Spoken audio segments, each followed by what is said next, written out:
याचे मी सोडले आणि आता मी काढताना तुम्हाला दाखवते बघ किती लेअर बघा आले त्यात मस्तपैकी. नमस्ते. आता दिवाळी जवळ आली आहे, मग आता आपल्याला कसं थोडं फराळाचं करायला लागेल ना.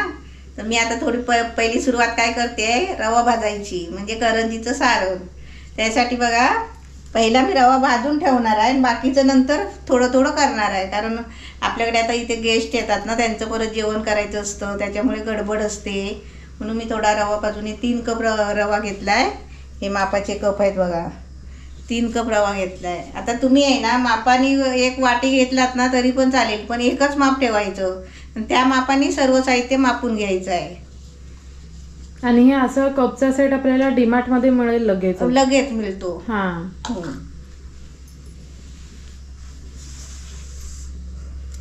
करंजीच्या सारणाचा रवा आहे ना तूप टाकून भाजायचा असतो. तो चांगला तुपामध्ये भाजून फुलला पाहिजे रवा, असा भाजायचा असतो.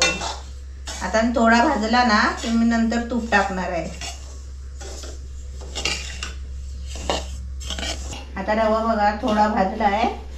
आता त्याच्यामध्ये तूप टाकायचा, 2-3 चमचे चांगला तूप टाकायचा आणि चांगला तुपामध्ये भाजून घ्यायचा. म्हणजे कसा हलका फुलका एकदम होतो आणि फुलतो चांगला तुपामध्ये भाजल्यावर.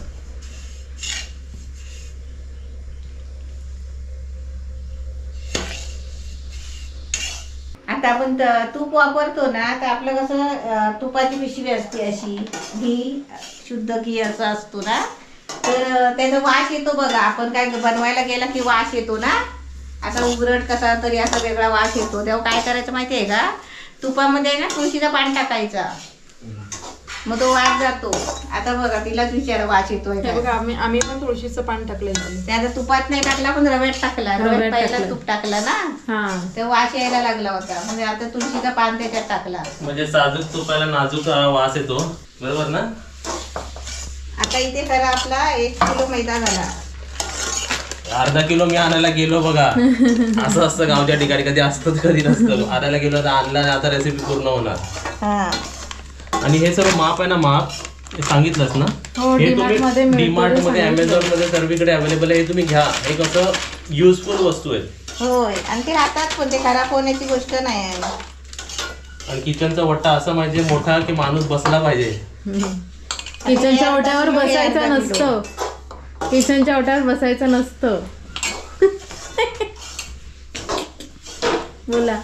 आता इथे बघ हे अर्धा किलो. आता मी करणार होते पहिले अर्धा किलोचे शंकरपाळ्या, तर मग परत कधी करणार ना, सारखं सारखं कधी करायचं, म्हणून 1 किलो करायला घेतले. तर तुम्हाला ना 1 किलोचं माप दाखवते बघा. इथे हा तूप घेतलाय, आपला घी आहे, शुद्ध घी, हे तूप म्हणतात त्याला.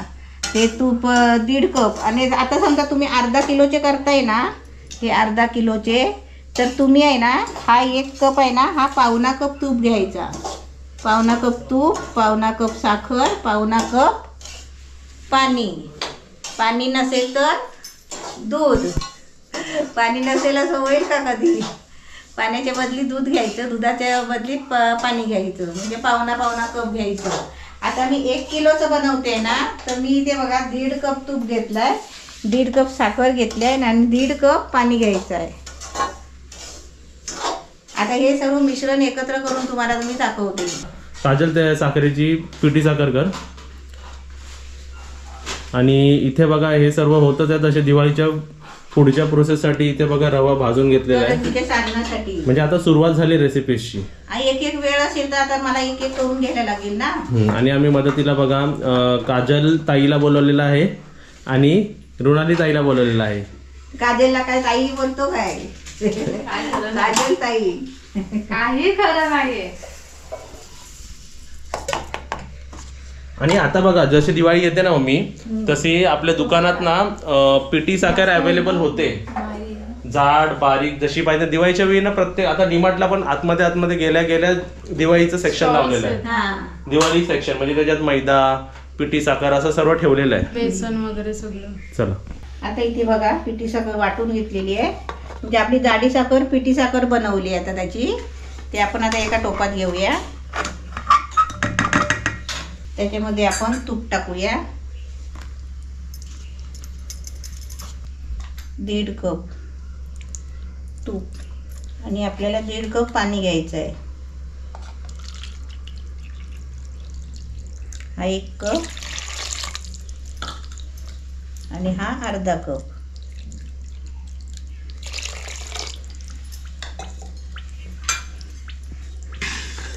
ते आता आपल्याला गॅसवर थोडं गरम करायचं आहे, साखर विरघळेपर्यंत.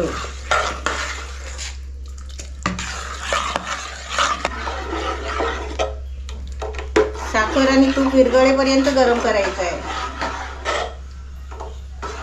हे बघा, साखर आणि तूप विरघळेपर्यंतच आपल्याला गरम करायचं आहे. जास्त गरम काढायचं म्हणजे उकळी नाही काढायची आपल्याला. आता झालंय गरम. आता हे थंड व्हायला द्यायचं. थंड झाल्याशिवाय पिठात ओतायचं नाही. आता पण पिठामध्ये आहे ना थोडा अर्धा चमचा मीठ टाकूया, म्हणजे गोड आहे ना, जरा टेस्टला मीठ टाकायचं थोडासा.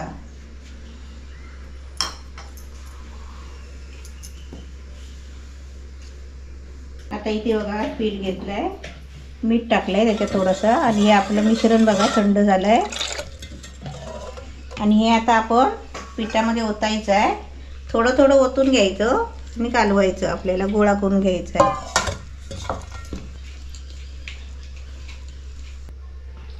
ओतताना दिसतंय ना.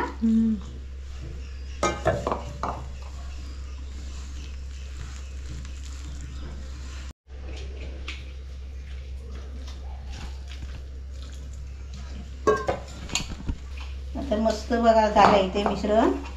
आता गोल गोला करायचा.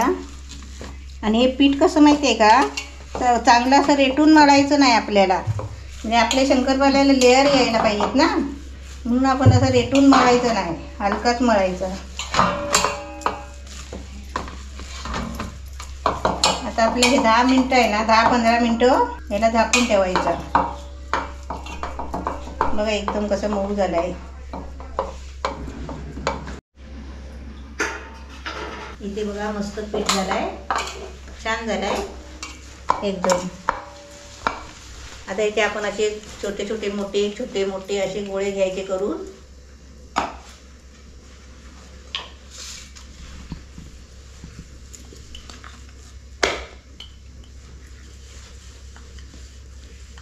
असे जास्त जाड पण नाही जास्त पातळ पण नाही, असे मीडियम लाटायचे. आपण जसे चपात्या करतो त्याच्यापेक्षा थोडे जाड लाटायचे, भाकरीसारखे. आता मी याचे कापून घेते बघा. आता कडा बिडा कापीत नाही आहे. आपण असे चौकोनी कापून घ्यायचे, आणि कापताना कसं आरामात कापायचं, कारण ते पीठ मऊ असतं ना.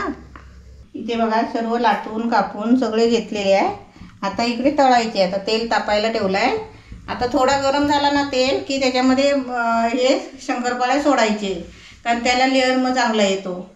आणि आपण कडकडीत तेल तापवलं ना आणि त्याच्यानंतर टाकले त्याच्यामध्ये, तर बाहेरून करपतात आणि आतून कच्चे राहतात. म्हणून आपण काय करायचं, थोडंसं तेल तापायला द्यायचा. आपण पहिली एक शंकरपाळी थोडंसं पीठ टाकून बघायचा, तो खाली बसला ना की आपण त्याच्यामध्ये शंकरपाळ्या टाकायचे. आणि डायरेक्ट वर आला ना की ते थोडा आपण गॅस बारीक करायचा आणि थोडा तेल थंड करायचा आणि त्याच्यानंतर टाकायचे. आता इथे बघा शंकरपाळ्या याचे मी सोडले, आणि आता मी काढताना तुम्हाला दाखवते. बघ किती लेअर बघा आले त्यात मस्तपैकी. आता थोडा कलर आला ना मग काढायचे, आणि ते गरम असताना आहे ना त्याचा अजून कलर चेंज होतो, म्हणून जास्त वाजत नाही राहायचं आपण कढईमध्ये. आता थोडाफार कलर चेंज झाला की काढायचा. आता हे चांगले भाजलेत आहे. आता मी काढते. 2 जारी घ्यायची अशी, म्हणजे काढायला चांगले जातात, सोपे.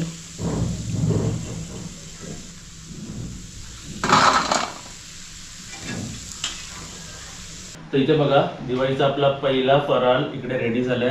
रेसिपी मम्मीने संपूर्ण दाखवलेली आहे, आणि प्रमाण मला सुद्धा समजला.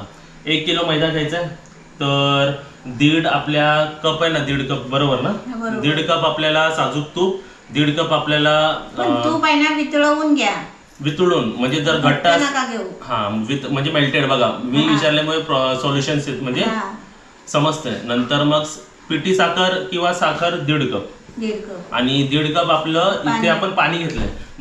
जरा कॅमेरा जवळ आहे. हा मम्मीला विचारायचं आहे, इथे आपण ज्या 1.5 कप मध्ये दूध वापरला तर दूध वापरलं तरी चालेल. 1.5 कप पाणी घ्यायचं, तिकडे 1.5 कप दूध घ्यायचं. हा, त्याचं फक्त एक वस्तू होणार की चव वेगळी होणार, मिल्की जरा चव ना चांगली होणार, पण टिकण्यामध्ये हे जास्त टिकणार पाण्यातले जास्त टिकतात. आणि पाणी आणि दूध मिक्स केलं तर आणि यूज केलं तर चालतो, तरी चालतं ना. म्हणजे साधारण पाणीचाही बनवू शकता, दूध पाणीचाही बनवू शकता, दुधाचाही बनवू शकता. हे मला डाऊट होता म्हणून मी तुमच्या समोर विचारलं. फक्त तूप तुम्ही वितळवून घ्या, मी वितळवून नाही घेतला होता.